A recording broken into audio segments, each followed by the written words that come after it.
এখন ঘরে হাজবেন্ড আছে, এটা কি হয়েছে, সে তো বুইড়া, সে তো 2 দিন পরে মরে যাবে, কিন্তু তার অনেক অর্থ সম্পদ আছে।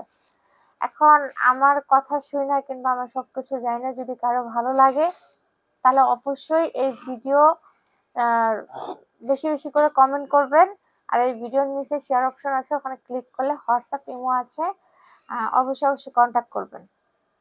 আসসালামু আলাইকুম, আশা করি সবাই অনেক ভালো আছেন। আমি অনেক ভালো আছি। আজকে আমার ব্যক্তিগত একটা কথা আপনাদের সামনে শেয়ার করার জন্য আসলাম। কথাটা হইতেছে, আমার বাবা মা কিন্তু অনেক গরিব। মানে তাদের আমাকে যৌতুক দিয়ে বিয়ে দেওয়ার মতো কোনো সামর্থ্য নাই। এখন যেহেতু সামর্থ্য নাই, আর এলাকায় তো যদি একটা কম বয়সের মেয়ে কিংবা একটা সুন্দরী মেয়ে থাকে, তাহলে বয়স্ক লোকেরা যারা টাকা আছে যাদের, তারা কিন্তু বিয়ে করার জন্য অনেকবার বলে, হ্যাঁ, অনেক প্রস্তাব নিয়ে আসে। তো এরকম একজন প্রস্তাব নিয়ে আসছিল, আমার বাবা মা টাকা আছে দেখে আমাকে একটা বয়স্ক লোকের সাথে বিয়ে দিয়েছে। দেওয়ার পরে এখন কি করব, ভাগ্য খারাপ, কপালে ছিল যে বয়স্ক লোকের কাছে বিয়ে হবে। তো আমি যে সংসার করলাম কিছুদিন, করার পরে এটা মনে হলো যে সে একটা বয়স্ক লোক একটা অল্প বয়স মেয়ের সাথে কিভাবে পারে।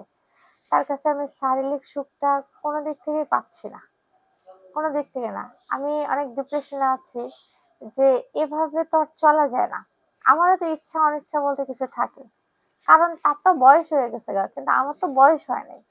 আমার তো প্রাপ্ত বয়সটা আছে। এখন আমি ওই যে আমার বন্ধু বান্ধব কিংবা পাড়া প্রতিবেশী দেওরেরা, যেই মানে নিজেকে কন্ট্রোল করতে পারি না, যে আসে আমি তার কাছেই যাই, তাকেই সময় দিই।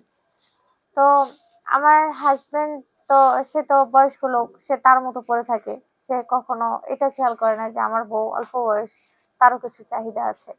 তা এখন নিজের চাহিদাটা নিজেরই খুঁজতে হয়। এখন কথা হচ্ছে, এভাবে এই বাড়ি ওই বাড়ি, এর ওর সাথে যায়া লাভটা কি? এতে তো হচ্ছে আমি কোনো কিছু পাচ্ছি না। শুধু শুধুমাত্র তার যে মানে অর্থ সম্পদটা যে আছে, এটা দিয়েই শুধু মানে হচ্ছে তার কাছে আছি। আমি কিন্তু তার কাছে টাকার জন্য আছি। কিন্তু যে ছেলেরা আসে, আমি কিন্তু তাদের কাছে টাকা দিয়ে যাই। ছেলেদেরকে টাকা দিয়ে নিয়ে যাই। কারণ আমার দরকার শারীরিক সুখ আর তাদের দরকার টাকা। তো এইভাবে আরকি চলতেছে। আমি এখন ভাবলাম যে এভাবে তো আর চলতে পারে না। কারণ গ্রামের লোকজন, সমাজের লোকজন এরা তো হচ্ছে দেখতে পারলে তো সমাজে আর টিকতে পারবো না। সংসারও থাকবে না।